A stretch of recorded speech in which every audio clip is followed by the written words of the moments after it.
Тэгээ өргөн хэрэглээний барааны үнийн өсөлтийн 70% нийлүүлэлтийн шалтгаантай. Монгол улс үйлдвэрлэгч улс биш болсон учраас үндсэндээ импортоос хамааралтай болсон 70% худалдаа гадаад улсаас хамааралтай болсон гэж хэлсэн шүү дээ.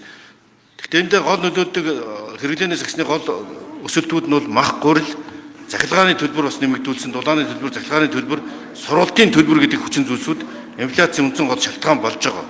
Ийм учраас энэ хэдэн бүтээгдэхүүнүүдэд бид онцлон бодлого явуулж байна. Энэ чиглэлээр одоо ер нь өрхийн орлого 8%-аар дундаж өсөж байгаа ч гэсэн инфляц нь түүнээс өндөр түвшинд байгаа дахаар иргэд ядуурж байна. Одоо жишээлбэл 21 онд би 2 дугаар гурил 942 төгрөг байсан чинь одоо 1500 төгрөг болсон ч гэдэг юм уу. 1 дугаар гурил 1900 төгрөг байсан 3400 төгрөг одоо болцсон гэх мэтлэн зөвхөн гурилан дээр нөгөө тариаланчтай олж байгаа дотаацны бодлогод байгаа боловч гурилын үнийн өсөлт чинь жишээлбэл энэ инфляцийн үнийн өсөлтийн нэг шалтгаан гэж болж байгаа. Мөнгөний ханшны онолт бол зөвхөн дундаж тохиргоо биш. Нийт ард иргэдэд нөлөөлж байгаа халаасыг нь хаосолж байгаа юм үнгүүдүүлж байгаа гол хүчин зүйл. Төгрөгийн ханш онолт үндсэн 3 шалтгаантай. Нэгдүгээр нийлүүлэлтийн шалтгаантай. За нийлүүлэлтийн шалтгаан бол Монгол улс үйлдвэрлэгч улс биш болгоод дотоодоо үйлдвэрлэдэг биш дандаа импортоор авдаг болсон. Ийм чөтгөрийн тойрогт орсон.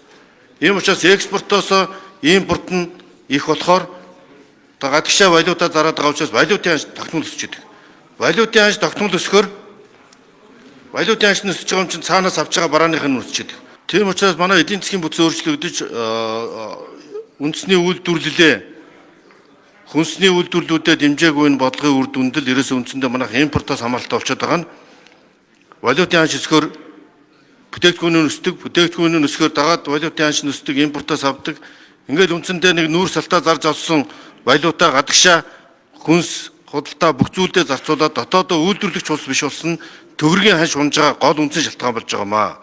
Энээс болж үндсэндээ инфляц бол тогтмол өсөж 92 оноос хойш Монгол төгрөг 44 дахин өнгөдөж байгаа гол шалтгаан бол ерөөсөө дотоодын үйлдвэрлэл, бизнес, аж үйлдвэрчлэлтэд дэмжээгүй дампууруулаад, хувьчлаад, унгаад, устгаад ёстой нөгөө санаатаагаар жимшиг, гадны жимшиг бодлогын үр дүнгуудад чинь дотоодоо юм хийж чаддаг биш бүх юм импортоор авдаг болцсноос импортоосоо долларын ханшнаас хамааралтай болсон. Үндсэндээ үндэсний үйлдвэрлэлээ дэмжихгүй, үндэсний үйлдвэрлэгчдийн бүтээгдэхүүнээ худалдаж авдаггүй, импортыг шүтдэг энэ хэрэглээний байдал бол манай энэ дундаж давхаргаж дэмжихгүй байх, бүрдэхгүй байх, за цаашлаад үн ханш өндөр байх ийм гол үндслэл болж байгаа. Ийм учраас бид төрийн худалдаа авах ажиллагааны тухай хуулийг улсын хурлд өргөн барихаар боловсруулж үндсэндээ бэлэн болгож байна. Энэ хуулийн үр дүнгээр эх оронч худалдаа авалтыг дэмжих, дотоодын үйлдвэрлэл 10% өндөр байсан ч гэсэн дэмждэг, илүү чанартай бүтээгдэхүүн худалдаа авдаг ийм систем рүү шилжүүлэх нь үндэсний үйлдвэрлэгч ажлын байраа дэмжиж байгаа бодлого. Монголд ажлын байр бий болгоод үйлдвэрлэл эрхэлж байгаа компаниудаа дэмждэг зээл, хүү, худалдаа авах ажиллагааны бодлого байж иж улс орон хөгжинэ.